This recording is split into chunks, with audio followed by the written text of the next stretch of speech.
Lambs, ready for your Florida Man Friday episode? Well, I'm here to give you two very short cases from the wonderful state of Florida to round out your week.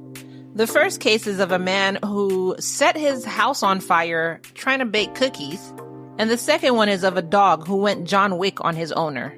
But before we get into it, if you're new here, hi, my name is Kai, and this is Love and Murder, Heartbreak to Homicide, the Florida Man Friday edition. Since you've landed on my podcast, go ahead and take a listen all the way to the end, and if you like it, go ahead and hit subscribe. If you're a returning lamb, thank you so much for your continued support. I look forward to seeing all of you, even though I don't see you actually. I see you through the numbers. I look forward to seeing all of you every week, and I'm so happy you're here with me. If you didn't know, you could also subscribe on my Patreon page, patreon.com/love and murder. If you're not ready to be a paid supporter of Lamb, no problem. You could always sign up for free on the Patreon. As a free Patreon subscriber, you're still able to get some perks. Patreon.com/love and murder. Now let's get into your Florida Man Friday. And side note, this Florida Man Friday is just two very, very short cases, so it's just a mini episode. Around midnight on August 27th, 2018, Niceville, Florida firefighters responded to a call of a smoke-filled home. When they arrived, 53-year-old James Gregory Cunningham answered the door naked, saying, quote, "I'm sorry," and then immediately shut the door on them and went back into the smoke-filled house. And when I say smoke-filled, I meant smoke-filled. Concerned for his safety, the firefighters called local police for assistance. Officers arrived to find smoke billowing from the home and an unmistakable smell of burning cookies. James eventually reopened the door, still naked, and allowed emergency personnel inside. Once inside, the first responders radioed back saying, quote, "Get in pants for him now." Firefighters determined that James's George Foreman grill had been the source of the fire. In an apparent attempt to bake cookies on a George Foreman grill, James left them unattended and was doing something else. When the cookies and grill caught fire, he tried to extinguish the flames by throwing dry towels on top of them. So he was trying to make a bonfire? You're trying to extinguish the flames by giving it food? So, of course, the towels caught fire as well. And he's just chilling in his house naked.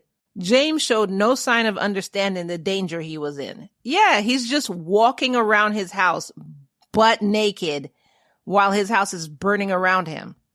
I'm guessing alcohol is involved. Police literally had to detain him so that firefighters could go in and do their job. When questioned by police, James admitted to drinking 2 liters of vodka and smoking marijuana earlier in the evening. This dude was gone. So 2 liters is like the big bottle of soda that you get at pizza joints. Now, this is in the United States. I don't know if you get that all around the world, but in the pizza joint, you can get a 2-liter bottle of soda with your food.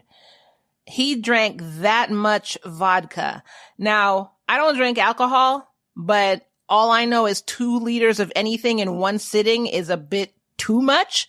So I can't even believe how drunk he was. They should have given him a breathalyzer and then, let us know. Although firefighters noted burn marks on his hands, he refused medical treatment. Officials later stated that if James had stayed inside the home much longer, he could have become seriously injured or even killed. Yeah, smoke inhalation. He would have passed out from smoke inhalation and then just been burned to death. I know the saying is, cocaine is a hell of a drug, but dude, alcohol is a hell of a drug too. I know I'm in the minority with this thought, and y'all are probably yelling at your phones at me right now, but this dude drank 2 liters of vodka, 2 liters, and was about to burn his house down with him in it, and he wasn't even aware of what was going on. Have you ever been like camping or by a bonfire and the wind blows the smoke into your face?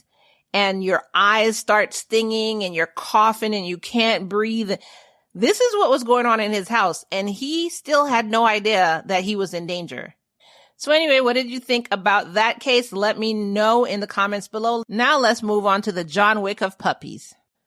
Police were called out to a hospital in Escambia County, Florida. When they arrived, police found 37-year-old Jerry Allen Bradford with a gunshot wound to his wrist. While being treated at the hospital, deputies asked Jerry what happened. And you're not going to believe this story. Jerry reportedly told police that he planned to shoot a litter of puppies, 7 of them, and they were 3-month-old shepherd mixed puppies. Why was he about to shoot them? Because he couldn't find homes for them. According to the sheriff's office, he had already shot 3 of the animals and was holding 2 more when one of the puppies in his left hand started to wiggle. Its paw landed on the trigger of Jerry's .38 caliber revolver, causing the gun to go off. The bullet then struck Jerry in his left wrist, forcing him to rush to a Pensacola hospital for treatment. When police visited Jerry's house, they discovered a shallow grave outside the home containing the bodies of 3 of the puppies. The remaining 4 were found alive and in good health. They were taken by Escambia County Animal Control with plans to make them available for adoption. Sheriff's Sergeant Ted Roy confirmed the findings, and Jerry was charged with felony animal cruelty. After receiving medical treatment for his self-inflicted gun wound, they called it a self-inflicted gun wound. No. The dog inflicted it. That was attempted murder. No, that was self-defense from the dog. That wasn't a self-inflicted gunshot wound. But I mean, I guess, what are you going to put on there? So after receiving medical treatment for his, quote, self-inflicted gunshot wound, the dog was trying to kill him, Jerry was briefly booked into the Escambia County Jail, but he posted a $1,500 bond and was let out. And there's no update as to, if they sent him to jail or if they just gave him community service or anything like that.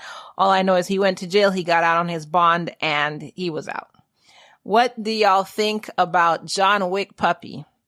If somebody gets him, I hope they are all rehomed to a farm where they have lots of places to run, lots of sheep to protect, and whatever other animals are on the farm where they can protect and have a lot of space to just, be outdoors.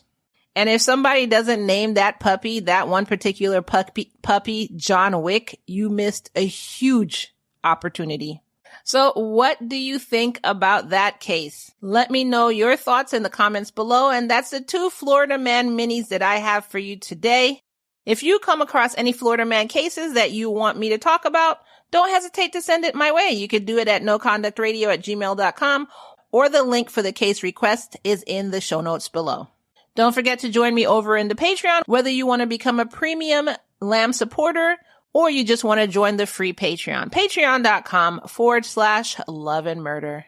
Thanks for joining me during your Friday, and I will see you in the next episode. Bye.